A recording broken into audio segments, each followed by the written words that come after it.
who can we say did best in yesterday's third Republican debate? I think that, as I've mentioned, amongst pretty bad choices, John Kasich is by far the guy who has the most specific and nuanced understanding of issues, the guy who is just writing off fantasy lunatic ideas.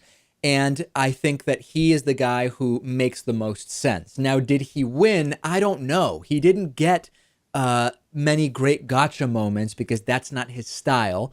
I think Marco Rubio actually did pretty well, in spite of the fact that he seemed so rehearsed, Lewis. I mean, when Marco Rubio speaks, it seems like he's doing acting, like Shakespearean acting. He's asked about, I don't know, whatever, the debt. And he goes, we have a problem in this country where we must address the debt. And this is not a problem that my colleagues will be able to address because we must come together and we must look.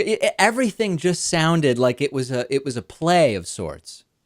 Yeah, sort of. I mean, I do think he did well compared to many of the other candidates, but I would say that Ted Cruz sounded even more rehearsed and kind of like an actor than he did. Cruz is the other guy that I thought sounded rehearsed, and he had a really good moment where he just started dropping the hammer on anybody in sight, saying that the questions were all ridiculous. These are stupid questions and blah, blah, blah. And then he offered to buy someone pop brownies. I mean, he's the guy who was most showy, I would say, in the debate. But again, he doesn't know almost anything, and the few issues he can go in depth on reveal that the guy is crazy, right? I mean, his ideas about Iran, his ideas about Russia, the more he talks, the crazier he appears. Well, look at his dad, Dave. I don't think we need this guy involved in our foreign policy decisions at all. I would like to avoid that. All right. Last thing I want to talk about is the people asked about the scam, the different medical stuff, right? Mike Huckabee brought up that we should be focusing on curing diseases. He's the guy who sold his mailing list to quack cancer and diabetes cures. Why is he talking about curing any diseases?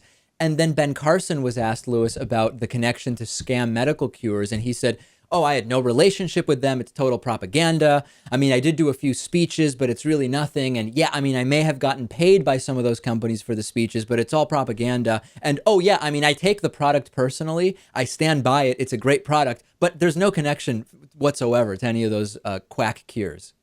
Yeah, I think he shouldn't have said that he takes the product personally. That was probably the worst thing you could say. It was, I don't know how bad he looked in front of all the other Americans, Dave, but I thought he looked pretty bad at that point. I think Jeb Bush desperately needed to make an impact, and I don't think he did. He tried to jump all over Marco Rubio, Lewis, about the voting stuff, about how he's missed votes. And Rubio, in what was clearly a rehearsed answer, slammed him, and Jeb Bush ended up looking around like he was punch drunk. I mean, he looked like he had just gotten knocked out in a boxing match. He had no idea where to go. I thought he was the weakest one up there, to be honest. I thought that he seemed confused. He seemed timid. And I think after this, he's just done. You think that this is it for Jeb Bush? I think it is, yeah. And I think, who do you think did the best? As I said, I think in terms of if I had to choose from these candidates, who would I elect? I would go with Kasich. And then we have disagreements. And in some cases, he's completely utopianly libertarian in a way that makes no sense. Rand Paul would probably be an option, and then maybe Jeb or Marco Rubio after that. Although I think Marco Rubio just is clueless about so many issues. That's my sense. Well, I mean, would you say Kasich did well, or did you just like the things he said? Right. Yeah, you're right. The perception of Kasich was not that good. Right. The delivery was not great, and as I mentioned, he has this physical thing going on. Yeah, if I had to vote for one of these people, it would probably be Kasich followed by Rand Paul. In terms of who made the best splash, probably Rubio. And I think Trump, he got a lot less time than in prior debates, but when he did get time, he used it pretty well, given the sensibilities of the Republican primary electorate. Yeah. So I don't know. But he still wasn't really saying anything. I actually think Fiorina did really well. Really? Not that I agree with the things she was saying, but I think she was very different from the first debate. I think... well, but remember, in the second debate, she also was very different, and she got a boost in the polls right after, and then that boost disappeared, and she felt even further behind than she was prior to the second debate. That is true. I think that's really a result of media coverage and things like that.